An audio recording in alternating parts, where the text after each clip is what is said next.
This is for my dear country. We talk about innovation, we talk about development, we talk about global competitiveness, but how can our researchers thrive when there is a limited access to current literatures that keep them in the dark?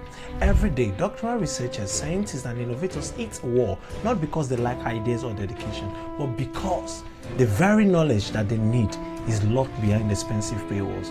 In many of our institutions, library subscriptions are outdated, leaving scholars to work with decade-old materials while the rest of the world is moving forward.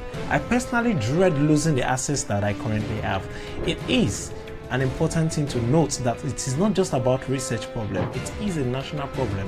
When our researchers cannot access the latest breakthroughs, we fall behind in innovation, we fall behind in policy, we fall behind in health and technology. The result is slower development, weaker impact, and less visibility for our research on the world stage.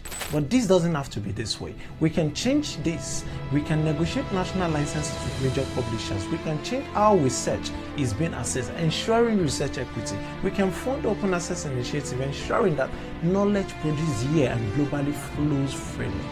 We can strengthen institutional library budgets and build partnerships that can give our researchers and digital access and physical materials which they can work with. We can ensure that money is not a barrier to achieving what they need. We have the money. Let's invest it right. Because without access to knowledge, development is just a dream. Share this with someone in a position to make change happen.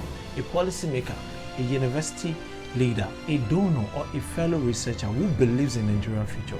The future of result-driven education and socially impactful research depends on breaking these barriers. The action towards change begins with you.